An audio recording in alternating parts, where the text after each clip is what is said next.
हम ना सर अब दर्शकों से सवाल जवाब का सिलसिला कर रहे हैं, तो कुछ लॉन्ग टर्म के सवाल भी हैं, इसलिए सर आपसे बातचीत करना बहुत इंपॉर्टेंट था।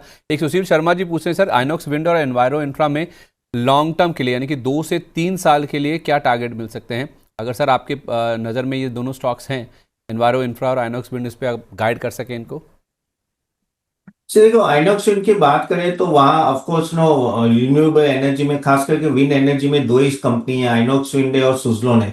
अब आइनॉक्स विंड का प्रॉब्लम क्या है कि उसके रिसीवेबल्स काफी नो बड़े हुए हैं। अगर आप देखो तो 74 का वर्किंग कैपिटल डेज से ऑलमोस्ट अभी 161 वर्किंग कैपिटल डेज हो गया। द रीजन इज क्योंकि जो पावर में जो लास्ट टाइम जो डिमांड कम हुई थी उसके वजह से ऊपर से ही इतनी डिमांड है कि ईपीसी ने भी, जो कंपनीज होते हैं उन पे प्रेशर आया था, और उन्होंने फिर ये डेवलपर जो ओईएम प्लेयर्स होते हैं जैसे आइनॉक्स, उन पे प्रेशर लाया, और at the end of the उनके कैश फ्लो उतना चल नहीं रहा है। और वही दिक्कत आ रही है आइनॉक्स इनसे। अगर इनकी ऑर्डर बुक देखो तो बहुत ही अच्छी है, और आगे जाके प्रोस्पेक्ट्स भी बहुत ही अच्छे, ऑलमोस्ट 150 गीगावाट का ना, ऑलमोस्ट कह सकते कि प्रोडक्शन बाय 2030 होगा थ्रू विंड एनर्जी। तो उसमें आइनॉक्स का बहुत अहम रोल होगा।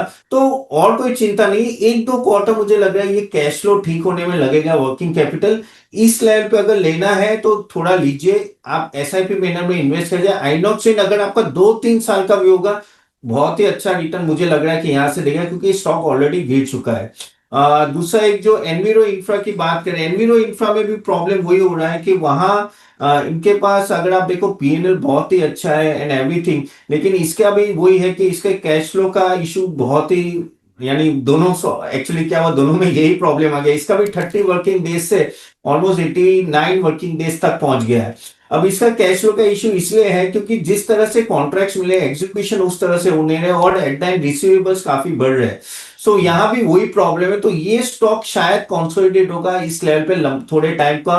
तो मुझे लग रहा है अगर दोनों में से अगर एक सिलेक्ट करना है तो I go for INOX and second will be एनवीरो।